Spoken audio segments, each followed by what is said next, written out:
So the past couple of days have been kind of really got me thinking, what can I talk about in 2024 that would really spark up an interesting conversation? And of course, I cover election news, I cover politics, I cover the electoral college map, but I kind of wanted to do a little bit of a different video and kind of go over why Donald Trump is going to effectively counter Kamala Harris in the presidential election and why I actually think he's going to be the favorite to win, regardless of what the polls even say. So make sure to hit the like button and subscribe if you want more content just like this.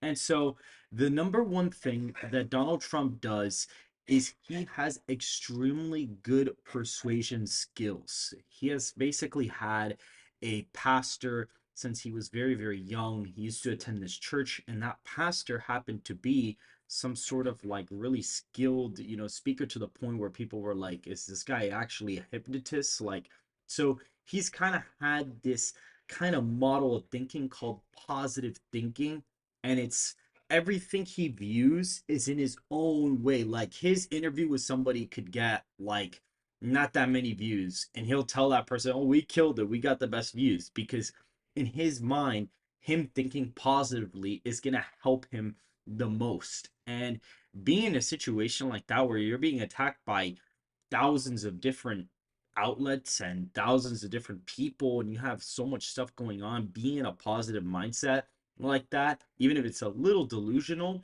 probably does help him to an extent, believe it or not. And the number one thing he does is he has really great social skills, and he's really good at defining a weakness of an opponent that he has. So what he'll do is he'll get a part of a personality trait of somebody. And this is something that Scott Adams, the creator of Dilbert, talked about.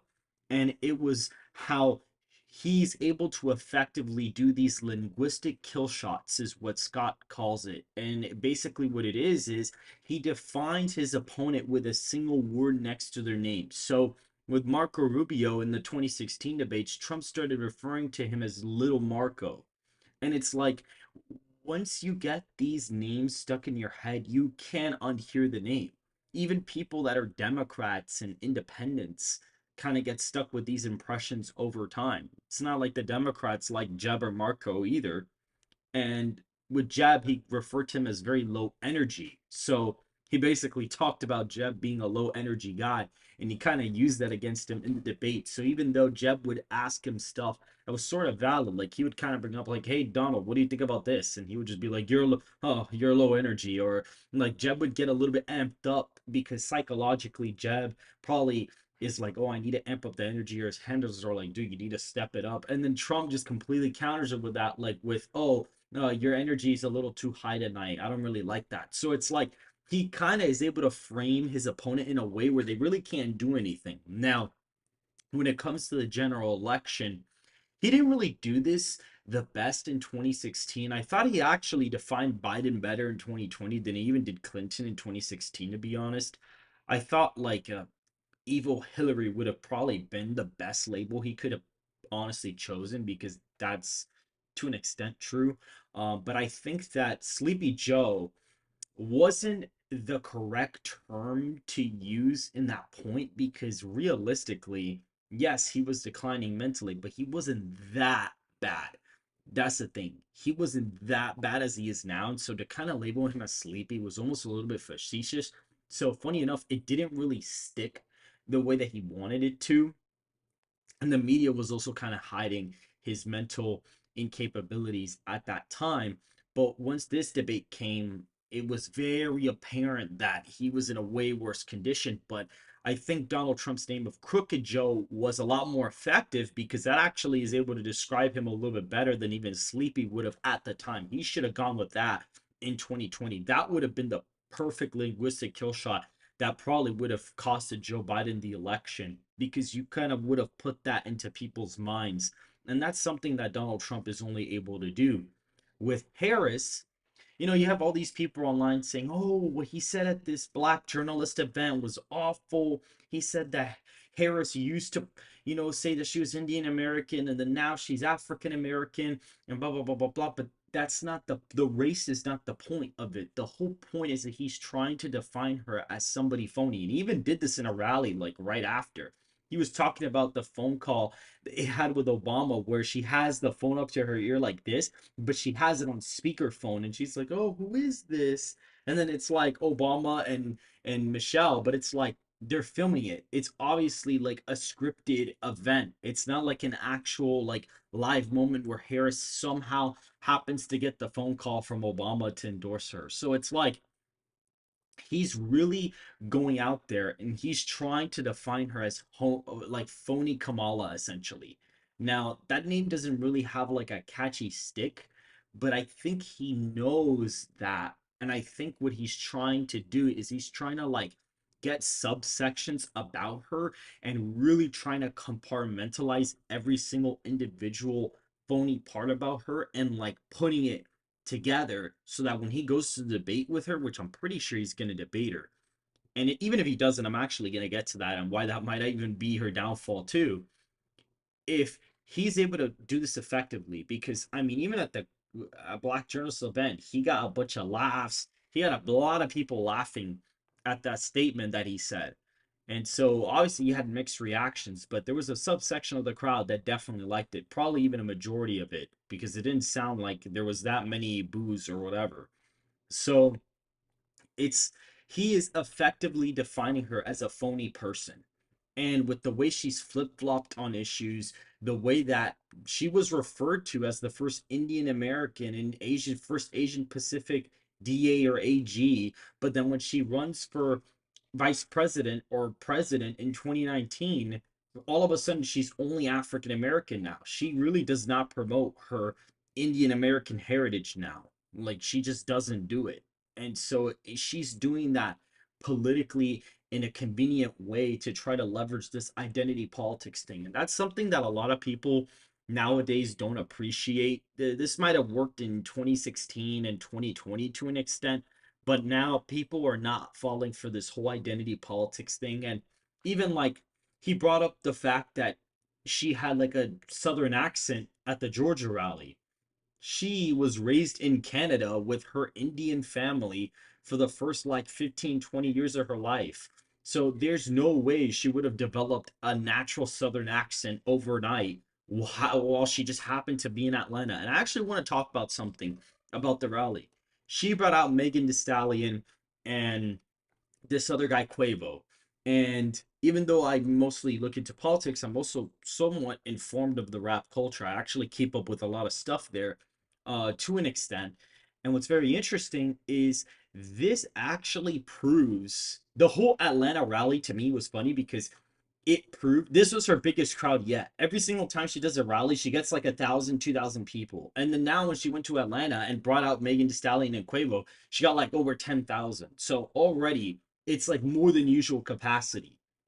And then the other thing that was pretty funny too is that she's bringing out Megan because she thinks that that's what the African American population wants. Like she thinks so lowly of them that she thinks that's the way she's gonna win those voters over.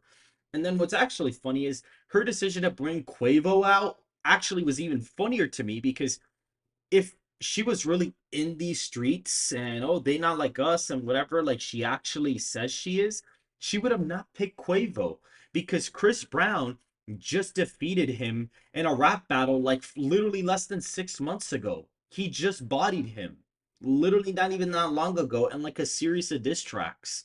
And it was like so bad that the consensus among these, basically rap reaction YouTubers, the major consensus is, yeah, Chris Brown beat Quavo. But it's like, if you were really in touch with rap culture and African American community and this and that, and they not like us and whatever, and she tends to kind of intertwine the rap culture with the black culture because when she was at the Bet Awards, somebody was like, they were like on FaceTime, like pretend, and then she was like, oh yeah, I'm in these streets. You know what they say? They not like us. Like she kind of intertwines these two things together. So to me, it's pretty funny that she brought out Quavo because that to me shows she has a fundamental misunderstanding of the rap culture slash African American culture as a whole. Because no one likes Quavo now. No one likes Quavo. He lost the rap battle. His approval is going to go down after this. And I know it sounds facetious to all these people that are following the channel mainly because of politics, but it's true. This is not a good look for her because to a very deep level, her bringing out Quavo and Megan Thee Stallion just proves that she's really not connected to the rap slash African American culture the way she makes it seems. And what he's doing is he's taking, because obviously she's flip-flopped on policy. I mean, now apparently she's not for banning fracking, and apparently now she doesn't want open borders, and apparently now she doesn't want all of these things that she said in 2019. But what he's doing is he's taking the simpler but more controversial version of that. So instead of focusing on her policy flip flopping right now, he's focusing on her personal characteristic flip flopping because he's trying to sort of build back the momentum. He's trying to have another Rosie O'Donnell. Is she gaining in the polls? Yes. To an extent, is that a response bias? It kind of is, but she technically is bringing back a certain amount of Democrats home, but Trump has also gained in terms of his raw vote share in the two-way aggregate as well. So really both of them have actually gained. Both their favorables have actually gone up. And I do think her favorables probably have gone up a bit, especially after the Obama endorsement. It's like kind of normal. Now, do I think that she's in the 50s? No way. But is she in the mid 40s? It's definitely possible. But I think that in reality, Trump is definitely more popular than Kamala Harris. And what also happens too is that they also his job approval is significantly higher than his approval rating. Like if you ask voters, okay, well, how do you approve of Trump? They'll be like, yeah, like 45% of voters will be like, yeah. But then you ask them, okay, how do you approve of the job he did as president?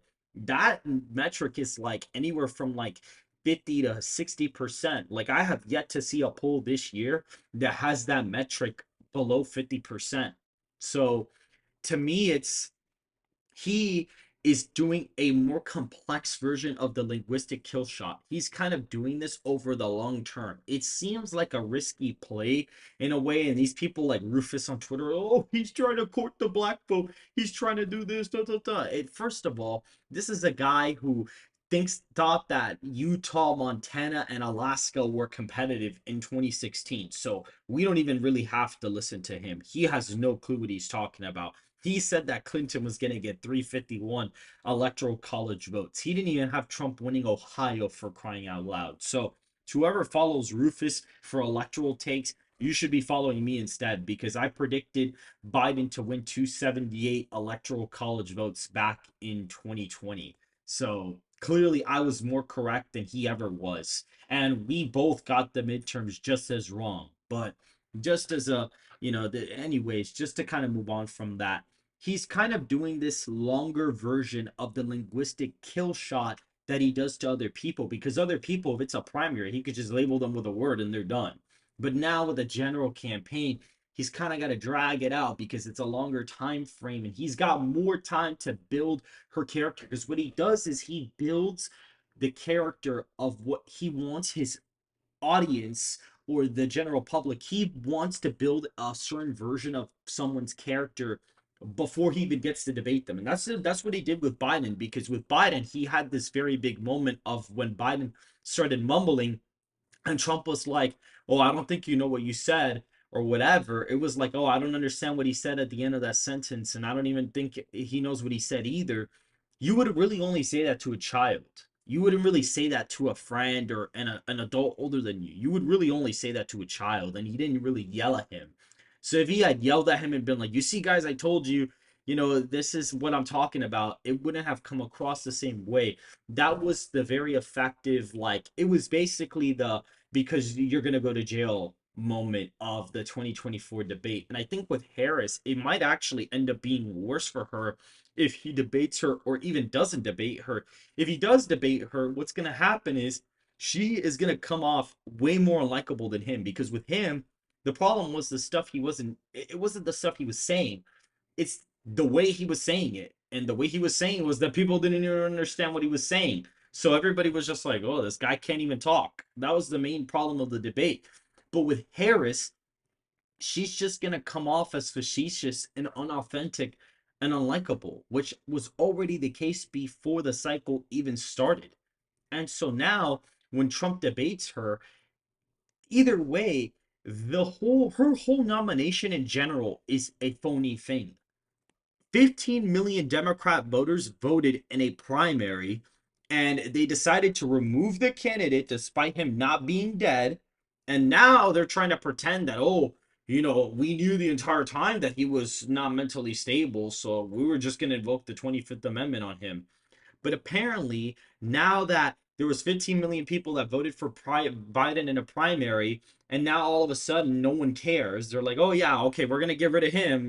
Harry Sisson and all these people online are like, oh, no, yeah, he doesn't matter anymore. He was my goat before, but he doesn't matter now. Kamala Harris 2024. So it's like, really? Like, that is extremely disingenuous. You just disenfranchise 15 million people's votes in a Democrat primary, whether we like him or not. He got 15 million votes in the Democrat primary. Literally, Dean Phillips and Marianne Williamson have a more legitimacy to the nomination than even Kamala does because they actually got votes.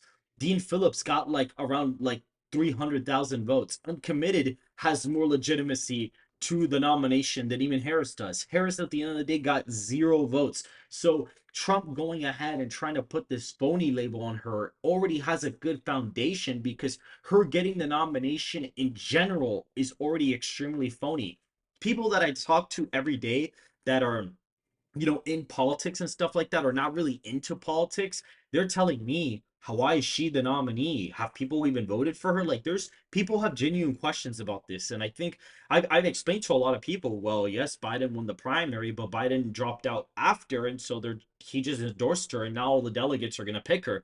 And then when everyone's like, well, are people not going to vote for her? And I would just tell them no, because it's the truth. A lot of them are like, damn, I don't even like that. Some of them we're not even planning on voting, and now they're going to vote for Trump because it's like, oh, they're like coronating her. It wasn't even a nomination, it was a coronation. So already you having that really good base of foundation to basically frame her as phony, it's already there.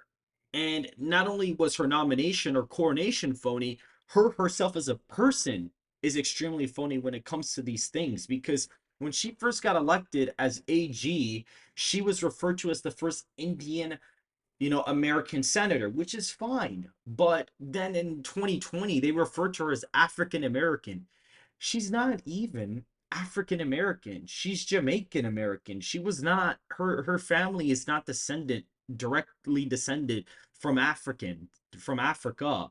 They're descended from Jamaica. Her father is from Jamaica. Her mom's Indian. She's like 25% black, but the whole point is the news outlets will literally tell you she's African American, and she's not even African American. She's from Jamaica.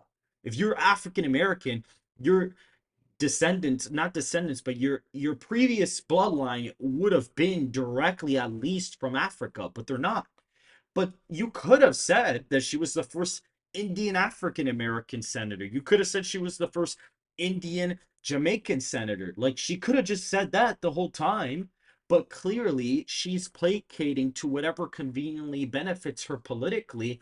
And for him to call her out on that, I think is actually a really effective move. And it's quite funny because the only people who are complaining about this for the most part are white liberals on Twitter who have no life, who their whole life just revolves around their race or everybody else's race. These are the only people that are really like vocally speaking about it.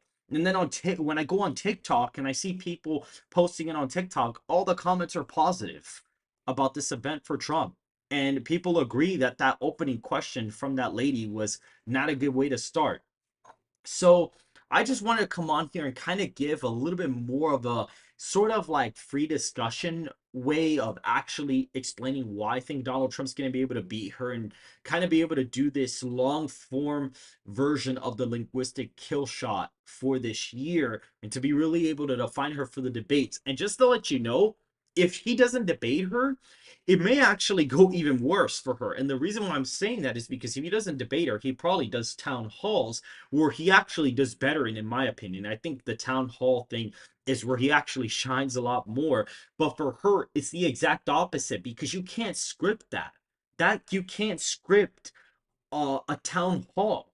They pick a random group of voters to go up to the candidates. You cannot script that. And that's where Harris does the least best is unscripted areas where she's forced to kind of be her authentic self when really most people don't even know what her authentic self even is as a whole.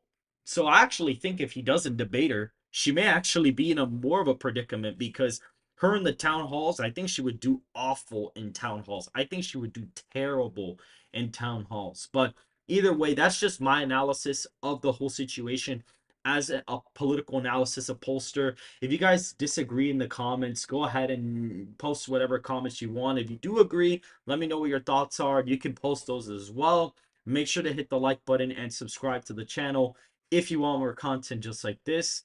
And I will see you guys in the next video.